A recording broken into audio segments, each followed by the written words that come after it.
Alright, what's up everybody? This is Jason with Jay's Garage. Today we're going to be putting in a Walbro 255 fuel pump in the Integra. And if you just stick around, I'll show you how to do that. Alright, for starters, you got to take out the back seats. I've already got the top portion took out. They just kind of slide into here and here. And then you got to take out the bottom part as well, which is 10mm right there. And the seats should pull straight out. Make sure you don't lose your bolts. Get these seats out with one hand. Just pull straight up, straight out. Alright,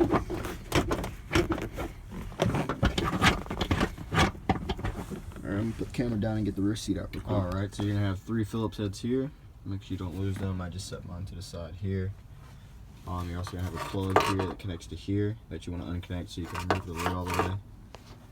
And then you're gonna have looks like 6 10mm going around here to actually take out the fuel pump, but you want to relieve the pressure under this, and you also have to slide this hose out the way.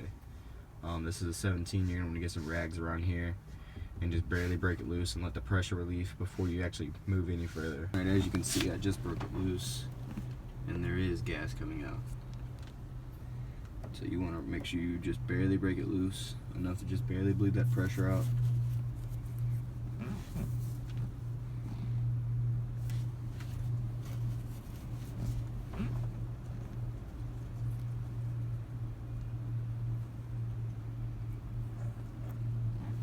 Just let it drain out, relieve the pressure. That bleed out, you want to remove this hose, and then you can also begin to remove the 17 off of this. Keep up with your washers and everything, because if you do not install this correctly, you will have a gas leak inside your car, which can lead to fire and etc. From there. Once you've got all that off, you can start breaking the 10mm loose. I already broke mine loose, but start taking those off.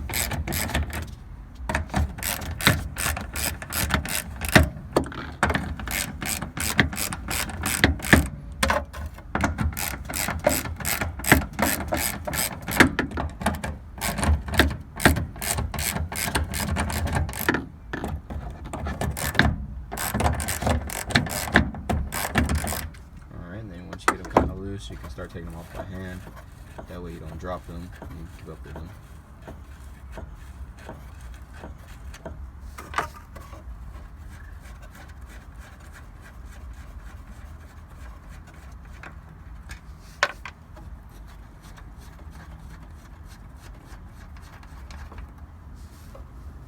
Alright, after fighting with a strip bolt for about 15 minutes, I managed to get it off. Now we're ready to pull this out and tuck away all that out the way. You're just going to kind of finagle it up and out at an angle towards you. Just like that. I'm going to let it sit and drain. You don't want to get gas all in your car. And make sure not to get anything inside your fuel tank, because you don't want that clogging up your lines or something. So I didn't record the last little bit. Whoever did this job last really kind of screwed it over for me.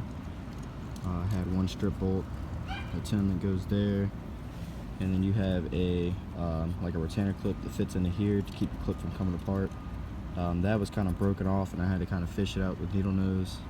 Typically you just want to pop out the pins on each side of the clip and pull out the retainer clip. But like I said, mine was broken. I had to fish it out. I went ahead and replaced the line. It came with a new line. Simple as just pulling the little retainers off and pulling the line off. I had to kind of bend this out of the way to pull out the pump because somebody had bent it in too far and it was just like had a death grip on the fuel pump. So yeah, I had to do some maneuvering to get the old pump out, but I've got the new pump in and it is secured. It is not going anywhere. New hose installed. I'm about to put it back in the car, and yeah. Alright, so you want to put it in the same way you took it out. Fish it in at this angle here.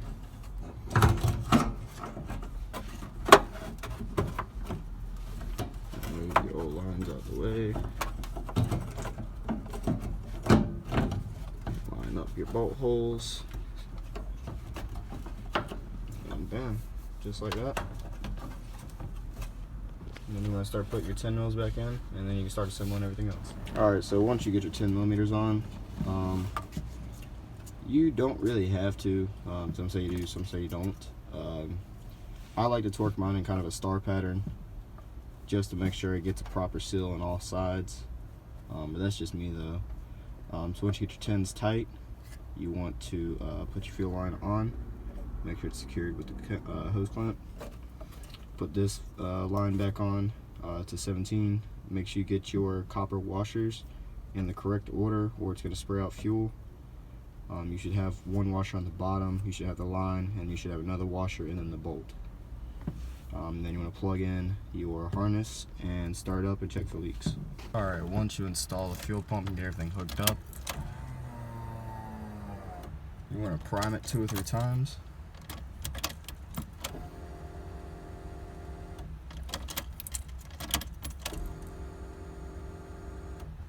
Start her up.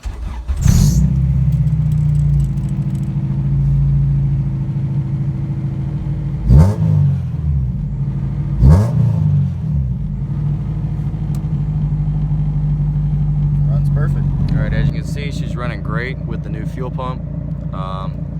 If you enjoyed the video, make sure you like and subscribe. I'll be posting more tutorials on parts that I get on along the way. Next up, I'm going to be getting a Skunk 2 intake manifold with a 70mm throttle body. And I'll be doing a how-to on installing that as well.